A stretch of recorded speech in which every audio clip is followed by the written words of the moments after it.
তারাক্তু ফীকুম আমরাইনি লান তাদিল্লু মা তামাসসাকতুম বিহিমা কিতাবাল্লাহি ওয়া সুন্নাত রাসূলি। আল্লাহর নবী বলেন,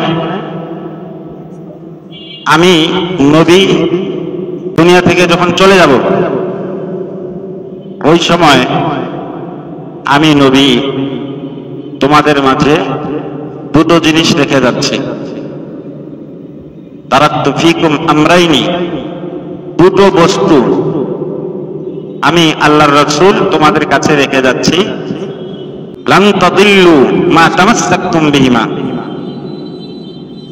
যতক্ষণ পর্যন্ত এই দুটো জিনিসকে তোমরা আঁকড়িয়ে ধরবে, ততক্ষণ পর্যন্ত তোমরা পথভ্রষ্ট হবে না, গুমরাহ হবে না,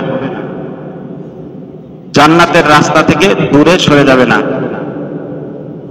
সেই দুইটা জিনিস কি? এক নম্বর হচ্ছে কিতাব আল্লাহ, কুরআনুল কারীম। দুই নম্বর হচ্ছে সুন্নাত রাসূলি, এর অর্থ কি? নবীজির হাদিস। তাহলে এখানে আল্লাহর নবী নিজেই সুন্নাত শব্দের অর্থকে হাদিস হিসেবে নিয়েছেন, হাদিস হিসেবে বলেছেন। তাহলে এই সুন্নাত শব্দের অর্থ কি? হাদিস। এই সুন্নাত অর্থ কি? হাদিস। এই হাদিস এর ব্যাখ্যা এর আম জনতার জন্য এটা প্রযোজ্য নয়, বেশি জরুরি না। দ্বিতীয় নম্বর সুন্নতের অর্থ হচ্ছে নবীজির আমল। নবীজির কি? আমল। নবীজির আমলকে আল্লাহ নবী সুন্নত বলেছেন।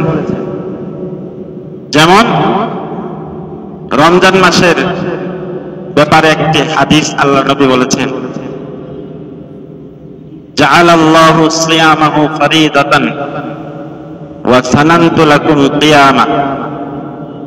আল্লাহ রাব্বুল আলামিন রমজানের রোজাকে তোমাদের জন্য ফরজ করেছেন, ওয়া সানানতু লাকুম কিয়ামাহু, এবং আমি রাসূল তোমাদের জন্য তারাবির নামাজকে সুন্নত হিসাবে আমি দান করলাম, এবং এই তারাবির নামাজ তোমরা সুন্নত হিসাবে পড়বে। তাহলে এই হাদিসের মধ্যে আল্লাহ নবী সুন্নতের অর্থ কি নিলেন, কি বুঝিয়েছেন? নবীজির আমল। নবীজির আমল। যেমন তাহাজ্জুদের সালাত আল্লাহ নবী পড়েছেন 8 রাকাত পর্যন্ত, এর চেয়ে বেশিও বলেছেন, বেশিরভাগ 8 রাকাত হাদিসের মধ্যে এসেছে। এমনকি কোনো ব্যক্তি যদি 2 রাকাতও পড়ে, সময় নাই, টাইম নাই, ফজরের আজান দিয়ে দিবে, আজানের সময় হয়ে যাবে, সে 2 রাকাত নামাজ আদায় করলো, 2 রাকাত সালাত আদায় করলো নফল, তাহলে তাহাজ্জুদের নামাজ হয়ে যাবে। সুবহানাল্লাহ। তাহাজ্জুদের সালাত আদায় হয়ে যাবে, নিম্নে 2 রাকাত তাহাজ্জুদের সালাত সে আদায় করবে, ওর থেকে 8 থেকে 12 রাকাত তাহাজ্জুদের সালাত আদায় করবে। এটা হচ্ছে নবীজির আমলি সুন্নত। এটা কি? নবীজির আমলি সুন্নত। আরো অনেক উদাহরণ আছে।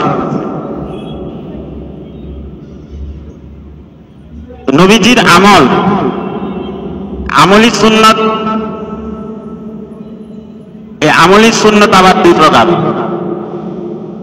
এক নম্বর হচ্ছে সুন্নতে মুআক্কাদা, আরেক প্রকার হচ্ছে সুন্নতে জায়েদা।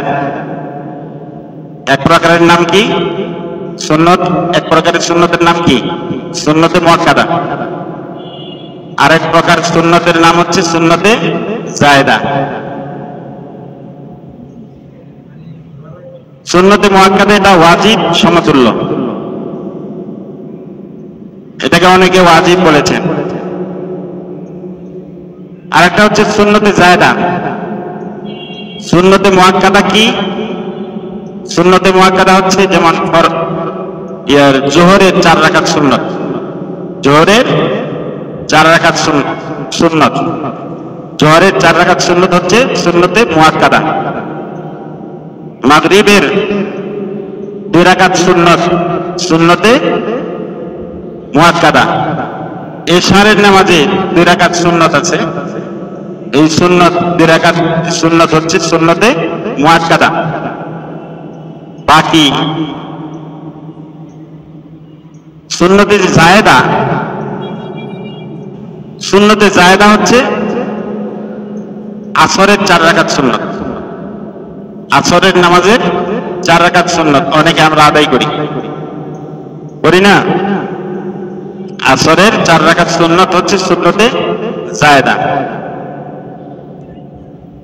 এখন সুন্নতে মুআক্কাদার লাভ কি?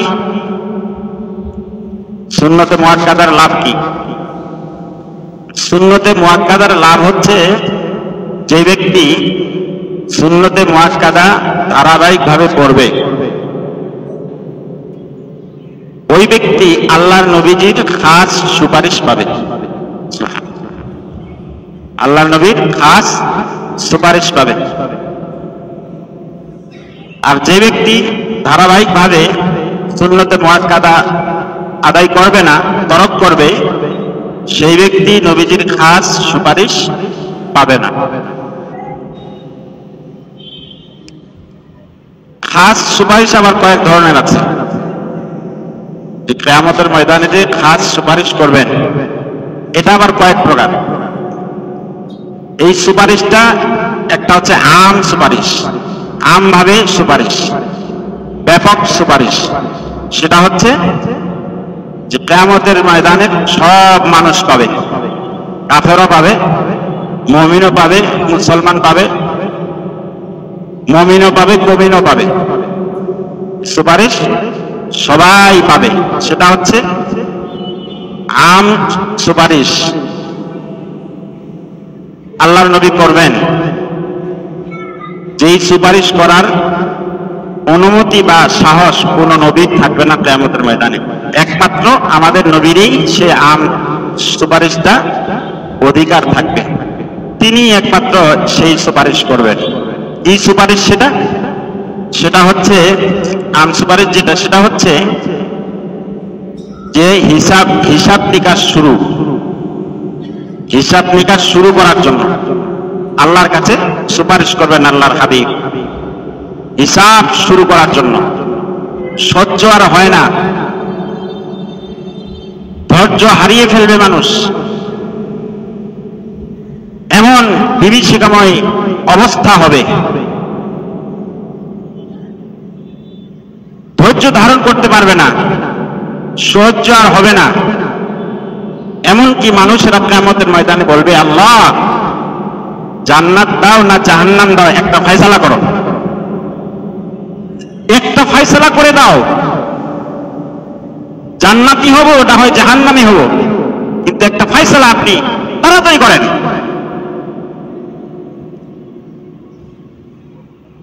এই কথাটা কে বলবে আল্লাহর কাছে? এই কথাটা বলবেন আপনার আমার হাবিব, আপনার আমার কান্ডারি মুহাম্মদ আরবি সাল্লাল্লাহু আলাইহি ওয়াসাল্লাম।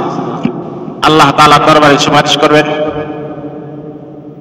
আল্লাহ কিয়ামতের ময়দানে বিচার আচার হওয়ার আগে এই যে শাস্তি, দাঁড়ায় থাকার যে শাস্তি, 50,000 বছর হয়ে যাবে, 50,000 বছর ধরে দাঁড়ায় থাকবে।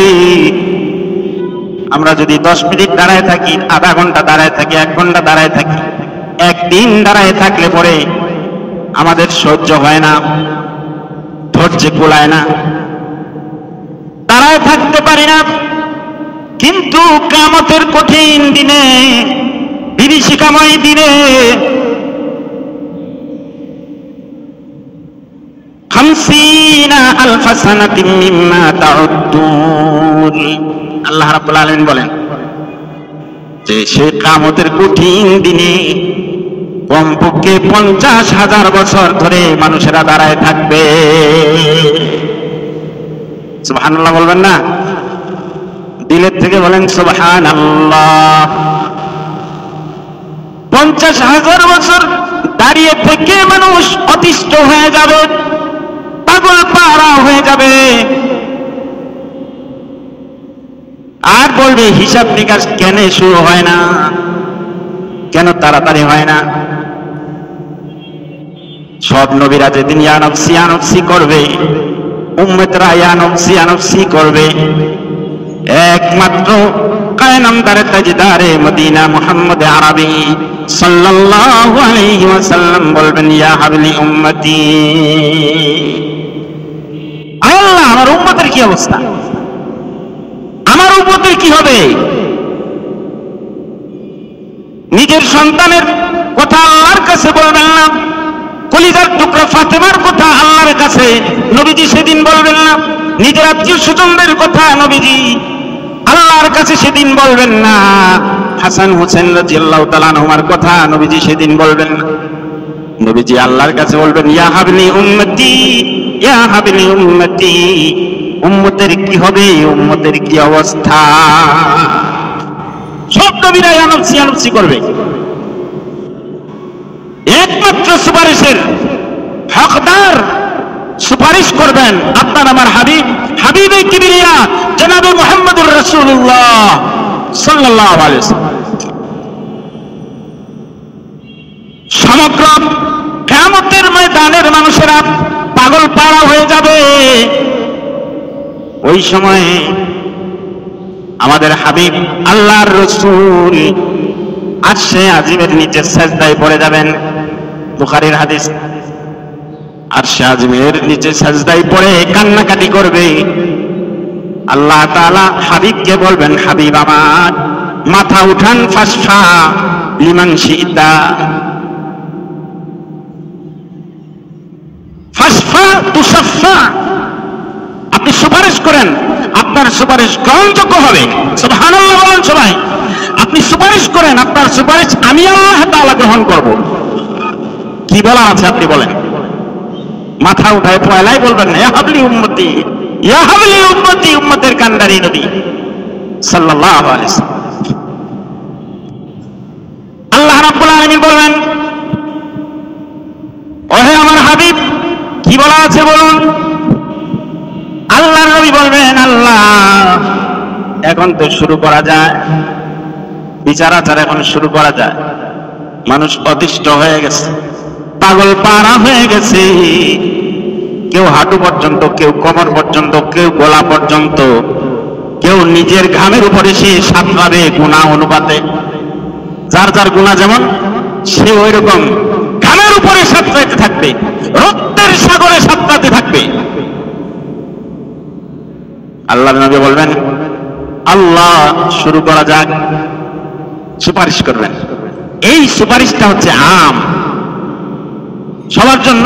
সুপারিশ শুরু হয়ে গেলে তো কাফেরও পাবে এটা, মুমিনও পাবে, জান্নাতীও পাবে, জাহান্নামীও পাবে।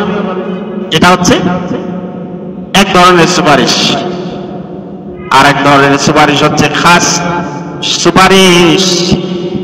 সেটা কাফের পাবে না, মুশরিক পাবে না, মুরতাদে পাবে না, নাস্তিক পাবে না, ইহুদি নাসারা খ্রিস্টান তারা এই সুপারিশ পাবে না। এই সুপারিশ একমাত্র পাবে মুমিনের দল। মুমিনের দল এই সুপারিশটা পাবে। এই সুপারিশ হচ্ছে যে আল্লাহ যারা পূর্ণাঙ্গ মুমিন, আস্থা রেখেছিলেন আমার উপরে, আপনার উপরে ঈমান এনেছিলেন, ওদেরকে বিনা হিসাবে জান্নাত দিয়ে দেন। আল্লাহ তাআলা বলেন, ঠিক আছে বন্ধু, দোস্ত, ওই সকল মুমিনদেরকে বিনা হিসাবে দিয়ে দিলাম, যা, বিনা হিসাবে তারা জান্নাতি। কারা কারা বিস্তারিত বলতেছি না আমি। আরেক ধরনের মানুষ যাদের কিছু গুনাহ থাকার কারণে জাহান্নামে যাবে, শাস্তির মেয়াদ মনে করেন 50,000 বছর, 1 লাখ, 2 লক্ষ বছর। আল্লাহর নবী তার জন্য সুপারিশ করবেন, আল্লাহ এটা কি কমান যায় না? সুবহানাল্লাহ বলবেন না? মুখতার উকিল ব্যারিস্টার তো থাকবেন আপনার আমার হাবিব। আমার বন্ধুগণ, আল্লাহর কাছে প্রিয় হাবিব সুপারিশ করবেন, আল্লাহ এই যে লোকটা জাহান্নামে গেল পড়তেছে, আমার উম্মত জাহান্নামের আগুনে দগ্ধ হচ্ছে, জ্বলছে, আমার তো মায়া লাগে, আমার দিলে আমি কষ্ট পাই। আল্লাহ রাব্বুল আলামিন বলেন, হাবিব আমার, আপনি তাহলে কি চান? হাবিব বলবেন, আল্লাহ এই মেয়াদি আসামিটাকে জাহান্নাম থেকে মুক্তি দিয়া জান্নাতের ব্যবস্থা করে দেন। আল্লাহ রাব্বুল আলামিন বলবেন, হাবিব আপনি যেহেতু বলেছেন, যান আপনার উম্মতকে জান্নাতে যেতে বলেন। সুবহানাল্লাহ।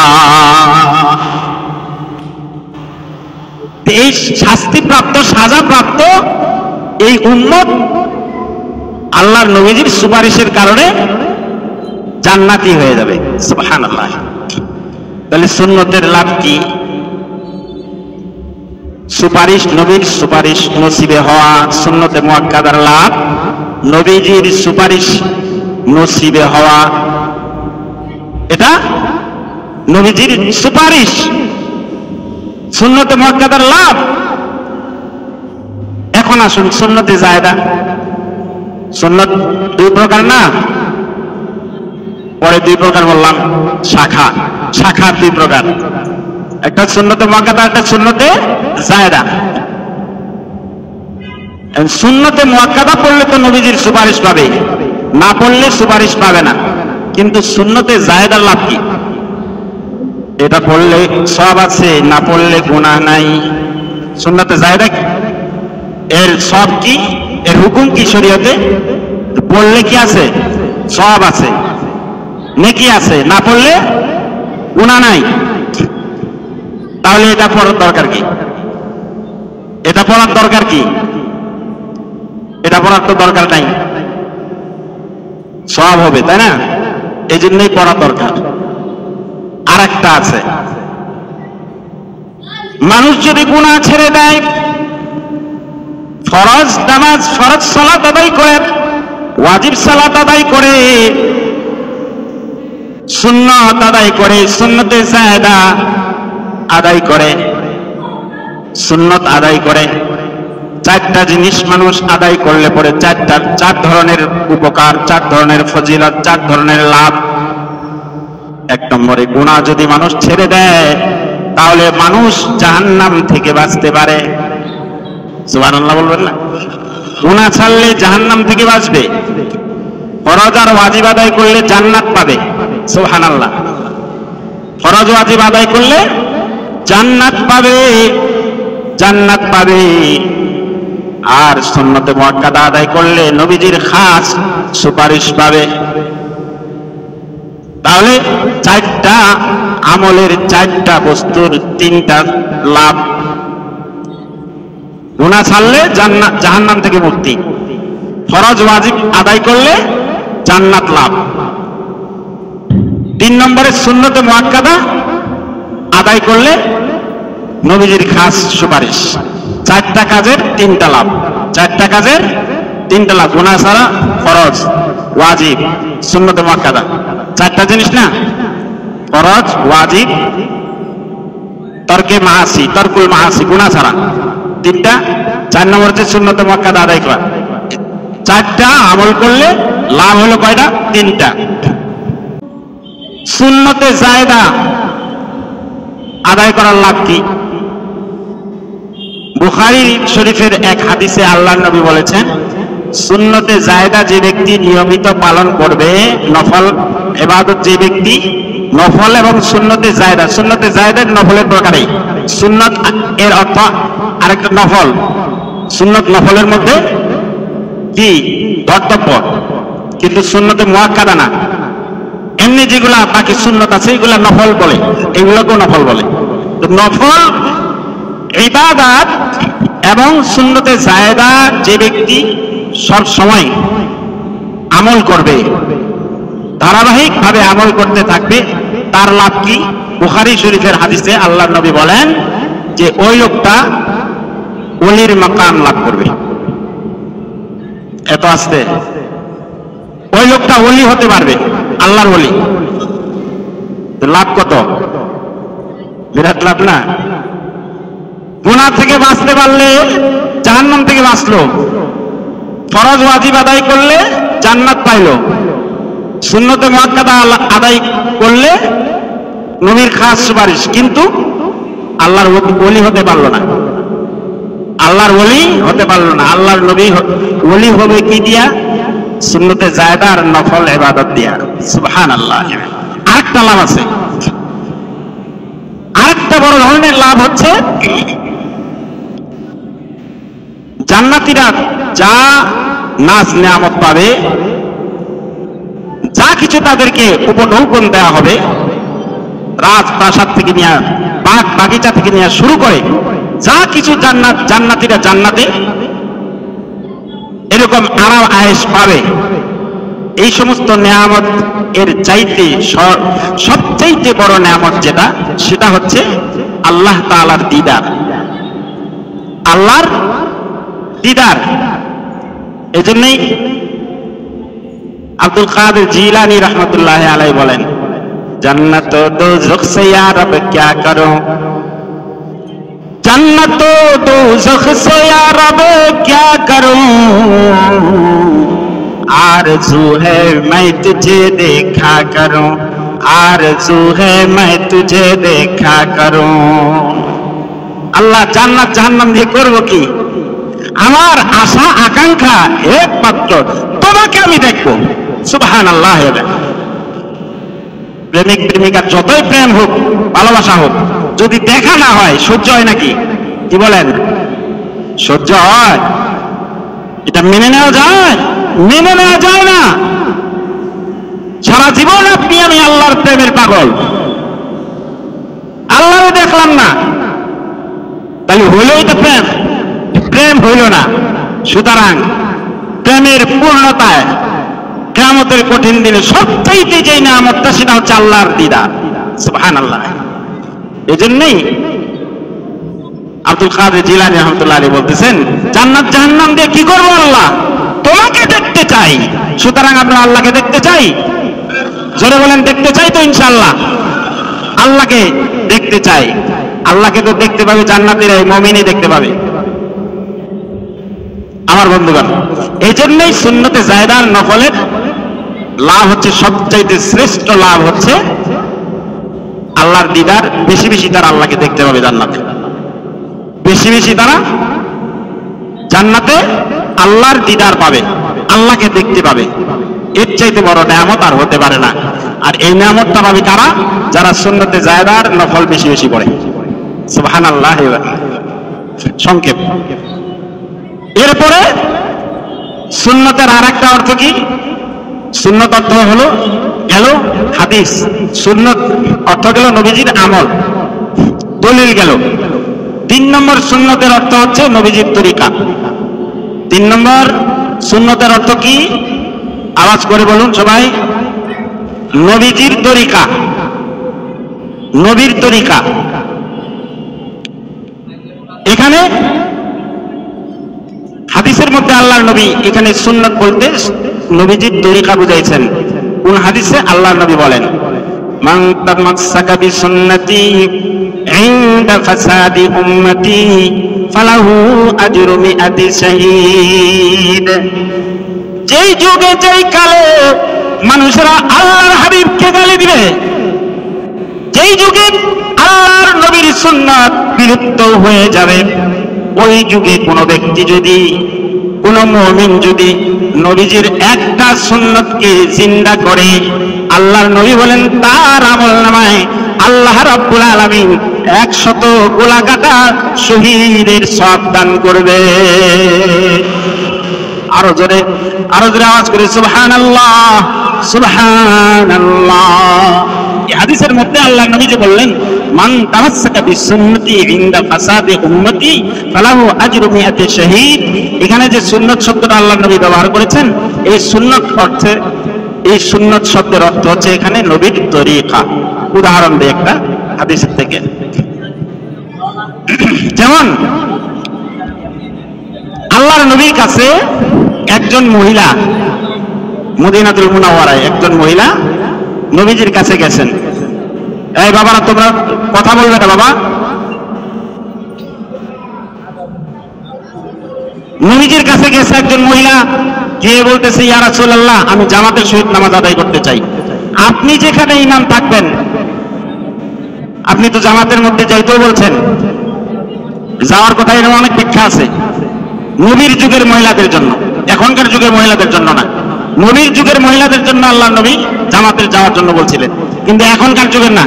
আয়েশা রাদিয়াল্লাহু তাআলা না বলেন যে নবী যেই যুগে যে হাদিসটাতে মহিলাদেরকে মসজিদে যাওয়ার জন্য বলছেন, আয়েশা রাদিয়াল্লাহু তাআলা আনহা বলেন যে নবীজি যদি এই যুগটা পাইতো, সাহাবাদের যুগে কিন্তু এই যুগ দেখতো, এই যুগের মহিলাদের কার্যকলাপ যদি দেখতো, কাণ্ড কীর্তি যদি দেখতো, আল্লাহর নবী হারাম করে দিতেন মহিলাদেরকে মসজিদে যাওয়ার জন্য। মহিলা আল্লাহর হাবিবের কাছে গিয়ে বলে, ওগো আল্লাহর নবী পয়গম্বর, যেখানে আপনি ইমামতি করবেন, কত সব মসজিদে নববীর মধ্যে নামাজ আদায় করলে পরে এক রাকাতে 50,000 রাকাতের সওয়াব, এত সব হবে, আপনার কাছে জামাতের শরীক হতে চাই আমি। আল্লাহর নবী বললেন, না না, খায়রু মাসাজিদুন নিসাই আদি বুয়ুতিহিন্না,